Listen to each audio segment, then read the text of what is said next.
الذين آتيناهم الكتاب يتلونه حق تلاوته أولئك يؤمنون به ومن يكفر به فأولئك هم الخاسرون.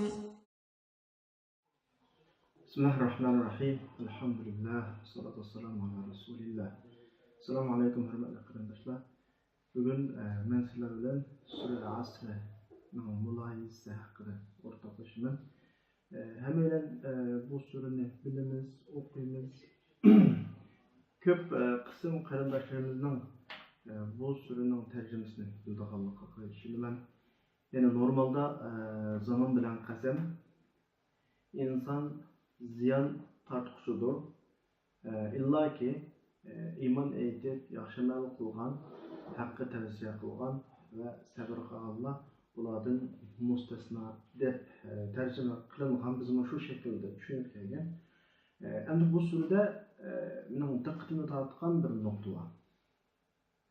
Allah Subhanahu wa Ta'ala insanın hayat mamatlıq məsələsini oturuq qoyğan bir surədə vaqt bilan qasam qıldı. Surənin başı olan vel asr, yani zaman bilan qasam, vaqt bilan qasam. Bu şu demek ki insanın dünyadaki mahiyeti, yani insanı biz təbir vermekçi olsak, insan degen nima degan savolga javob vermekçi olsak, dal surənin başındaki qasam şu. İnsan bir vaqtdan ibaret. Mesela bir insan 50 yıl ömür verilgen bir insan olsa, 15'den neçə yüz gün, mana şu insan şu. İnsan başına sevmez. Allah Subhanahu wa Ta'ala bu noktadan insanın vaqt hukumundan ibaret bir narsa ekanligi noktasidan şu hukumda turib, şuna vaqt bilan qasam qilib turib, insonni uzluksiz ziyon tortyapti deb biz eskartyapmiz. Bu oyatdagi insan ziyan içinde degeni nima bo'lsa, çünkü insan degan vaqt o'g'achqan. Yani qayta bir kasam insan 50 yıl ömür verilgan insan 15 ming kun o'g'achqan. O'tgan har bir kun insonning yo'qolishi hisoblanadi. Xuddi necha ming kesakdan qo'pirilgan bir binoda. Bu bino qanday bino desa, shu necha ming kesakning yo'qlanmasi. Qachon bir kesakni elamasak, uning bir kesaki yo'qoladi. Birden elib o'tib, eng oxirgi kesak elib o'tilgan vaqtda bu binoning asri butunlay tugaydi. İnsan aynı muşu şeklindeki narsa. Yani onun birilgan ya 15 ming kun bo'ladi, hayotda va dunyoda, ya 16 ming kun bo'ladi. İnsan şu kundan ibaret, şu vaqtdan ibaret. Bir gün o'tdi, insonning bir tarafi yo'qoldi. 2 kun o'tdi, bir taraf yo'qoldi. Shuni olib gün ötüp en ahırkı günüsü, tükkin günüsü insan bile nas kalmaydı. Sonuç hayatta insan ziyan içinde degene, insanın tini vatkan, nefesini vatkan, meni vatkan, oldurup vatkan, kopu vatkan, her işini kılı vatkan, her an insanın yok oluşu. Çünkü insan devamlı ziyaret tutup degen yoklar.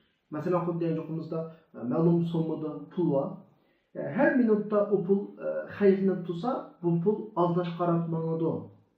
Bir ticaretinin məbləği her minutta iqib tutsa, bu ticaret ziyandaş qaratmayın, tügeş qaratmagan ticaret dururdu. Bir qaçıga qo'ygan su, o qaçının aslı tüşk olsa, temip az tamsın, köp tamsın düşüp atsa, o su azlap yo'qolish qaratmanadı. Yani insan demek aşağı narsa. İnsan özlüksiz, yo'qolib atqan, tügəvatqan bir narsa.